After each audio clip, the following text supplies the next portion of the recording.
atadeke kulera omuntu wa bulijjo ngenda okuzza mu ddwaniro naye njagadde osooke otegeere kino sooka nagano ogategeere wane waffe ewaka Kampala Uganda. Kakati waliwo ebbago erijja mu palamenti y'eggwanga, ebbago ly'etteeka oba waliwo etteeka eppya erijja. Etteeka lino baliyise The Protection of Sovereignty Bill 2025, okuuma sovereignty y'eggwanga lino, okulaga nti eggwanga lyefuga. Balina etteeka gye bagenda okukola abantu bategeere nti lino eggwanga lye mulaba erya Republic of Uganda lyefuga, lina n'alikulembera ng'asinziira ntebe mu ntebe. Kakati etteeka lino lye bagenda okuba nti baleeta mu palamenti ligendereddwamu okuluŋŋanya ku nsimbi eziva ebweru w'eggwanga, ensimbi eziva ebweru w'eggwanga wamu ne mu nsi z'ebweru okweyingiza mu byobufuzi by'eggwanga lino. Buli abadde afuna ensimbi okuva ebweru w'eggwanga nojja n'oziteeka mu politics wa wano kawedde mudda. Kakati mu tteeka lino mugenda kuteekebwamu ebibonerezo eby'amaanyi ebiteereddwawo nga singa linaayita, singa etteeka lino baliyisa, bino bye bibonerezo bagenda okuwa ggwe anaakwatibwa ng'okukuta ne gavumenti y'ebweru ng'ekuwa ssente ozireeta wano mu byobufuzi. Kakati etteeka lino bino bye bibonerezo bibagenda okuleka nti bakuwa. Kati singa bakusanga nga otumbula ebiruubirwa by'amawanga amalala, oli Uganda kyokka okulembeza biruubirwa bya Irani oba bya Isirayiri oba bya Amerika, ogenda kusasula engasi ya $10,000 ejja $. Obuwumbi kumpi si bubiri obwo bawandiise, bagambye obuwumbi bugenda kubeera bubiri. Obuwumbi bubiri si $10,000, bawandiise currency points $10,000 bwe buwumbi bubiri. Oba okusibwa okutuuka ku myaka 2 kasabasanga ndo ina gavumenti naye nga gavumenti y'ebweru nga ogezaako ng'okwata obuwumbi bubiri ng'obwa gavumenti obange ekusiba emyaka 2. Kakati singa bakwata ng'okola nga agent w'omugwira yenna nga teweewandiisa naye ng'oli agent w'omugwira, ogenda kusasula currency points $5,000 oba okusiba emyaka 10. Emivuyo mu byokulonda oba okulemesa emirimu gya gavumenti bagenda kuba bakusiba emyaka 20. Ebitongole nabyo birina ssente ze bataddewo ze bajja okuba nti basasula okutaataaganya ebyenfuna by'eggwanga, gamba nga okwenyigira mu bikolwa ebikosa ebyenfuna by'eggwanga n'ogenda ebweru n'ogamba nti temubawa ssente. Kati wano mu tteeka lino baba bakunyiga okulemesa gavumenti okufuna ssente n'otaataganya ebyenfuna n'ogamba Amerika temuddamu bawa ssente bano batukuba kibooko. Kakati awo etteeka nga likukaba. Ebbago lino liwa gavumenti era obuyinza okwaliriza omuntu yenna oba ekitongole okuwayo ensimbi eziba zifuniddwa. Singa ogenda maaso n'okuba nti munnange ofuna akasente gavumenti n'ekimanya nti wakafunye mu makubo gatali matuufu, gavumenti bw'emanya nti wafunye akasenteko nga si makubo matuufu, etteeka ligamba nti zikwata oziwe gavumenti ezo zennyini z'oba okwata oziwe gavumenti. Era gavumenti esobola okuwamba ebintu ebikalu, ssente oba byebugagga byonna byekusanze nabyo oba okusibwa emyaka 10.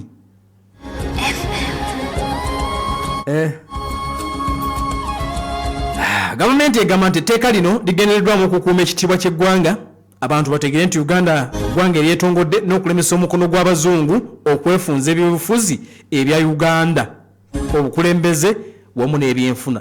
Baagala Uganda esigale ng'eri independent nga teriimu mukono gwa muzungu, ngo tewali ssente ya muzungu.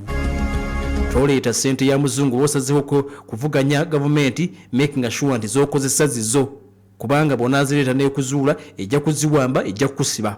Kakati etteeka eryo baliise the Protection of Sovereignty Bill 2025 lisuubirwa okuba nti ligenda kuleetebwa mu palamenti y'eggwanga essaawa yonna wabula tubadde tulina okubuulira biki ebiri mu tteeka lino ebimu ku byo bisuubiddwa okuba nti bigenda kuba bireetebwa ataddeko PAL FM ekulira omuntu wa bulijjo. Kaakati ngamaze okubuulira ebyo sirina kirala kyenkyakola wano, sirina kirala kyengenda kusigala nga nkola wano okujjako kuzzaayo mu byaffe emundu gye zivugira kasita etteeka eri bakwatako muliwulidde mwe abali mu byobufuzi munaakola era nga maze obbabuulira katuddeyo waffe mu mundu gye zivugira Amerika ku ttaka kiyinza kubeera kitya. Ensonga ey'omunda kati katugigwennyalwe tugitegeere tugiyingire munda tugisensule. Ensonga ey'omunda wano mu The Inside Story kati weesibe enkuba onywere.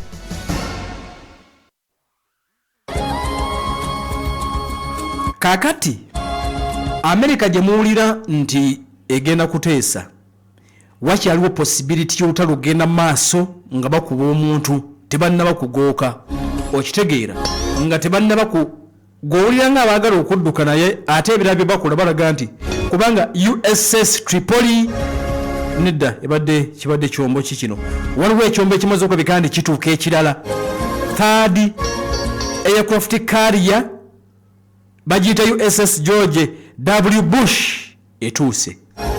Kati Abamerika bwe baba nga bagenda duddukamu nze ndabanga ate side emu abayinza okuba nga babuzaabuza Irani abeera nga tamanyi kiddako bateesa oba baagala kunkuba ne anyway possibility y'okuba nga bakyalwana nayo weeri, possibility y'okuba nga baagala kuluddukamu nayo weeri. Kaakati wulira plan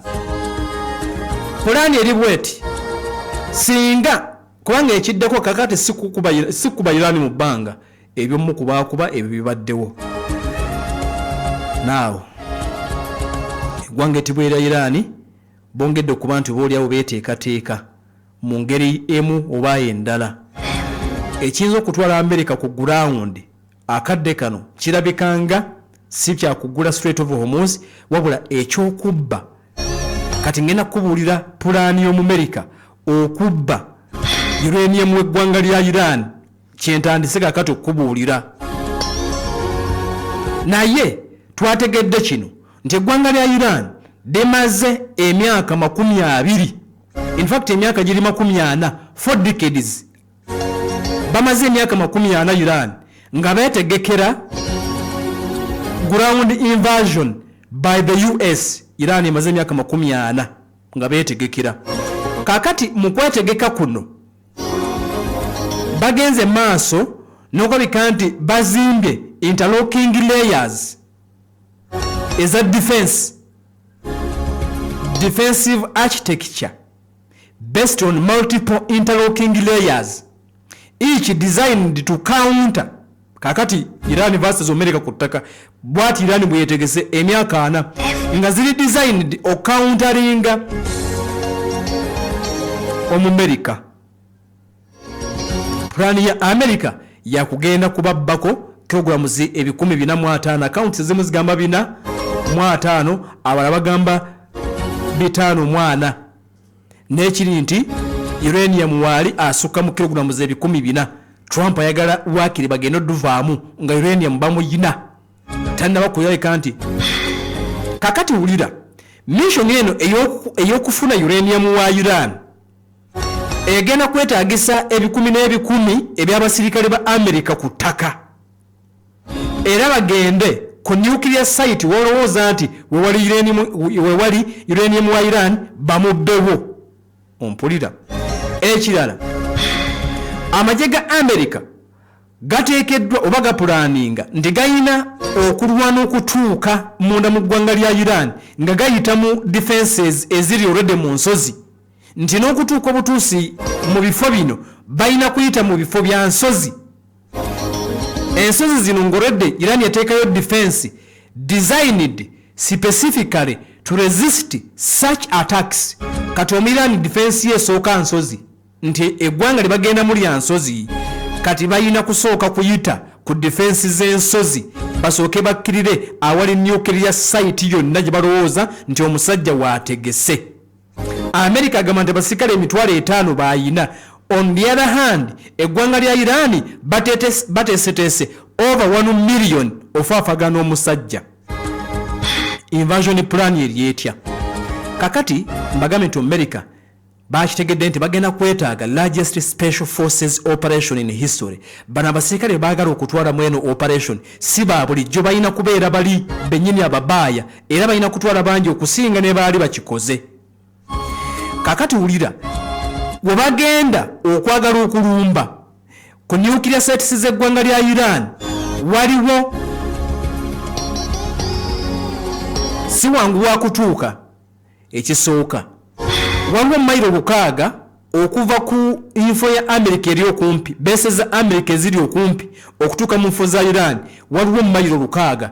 Kitegeeza nti America abasirikale be bajja kwetaaga okutravelinga over 600 miles nga tebannaba kutuuka wali. Kati distance eyo yokka erimu kibayita logistical challenges for any ground or air force attempting to reach, secure and extract material from multiple locations omulundi gumu. America akitegedde nti bagenda kusooka okwetaaga okutambula mayiro 600 inkunyonyola ground offensive bw'enza okubeera okuva ku base ya America eri okumpi mu mawanga galinaanye Iran waliwo mayiro 600. Iran ayagala eggwanga lya America asooke dibonererezaawo wakati mu lugendo olubatuusa mu nuclear sites zaabwe mu mayiro 600 basooke bubeefuke. America bwagezaako okutambula mayiro 600 n'azimalako kubanga mbagambye nti mayiro 600 ezo mulimu okuyita mu nsozi n'okusinkana defensive systems eziwerako. Olusozi lwe bayita Zagros America alina okuluyitamu, abasirikale be balina okutravelinga okuyita mu lusozi oluli lwe bayita Zagros. Lusozi luwezaako mayiro 1000 nemwe we bayita wa mayiro nga 600. Kakati luyina very high peaks luwanvu. Era kitegeeza nti okuba nti luwanvu ne high peaks ze luyina Zagros kifoominga natural barriers eziri nakyo eziprotectinga Iran. Okitegeera kitegeeza nti Iran ali protected okuva ku coast ne interior awali uranium gwe baagala kirunomeka byonna n'omusobyo ze banoonya naye balina okuyita mu lusozi luno Zagros nga tebannaba kugenda. Kitegeera kakati nsoose n'enkubuulira America okuva gye bali mu bases bagenda kwetaaga okutontoka kilomita mayiro nga 600 okumpi ekkubo lye balina okuyitamu liriko mayiro nga 600.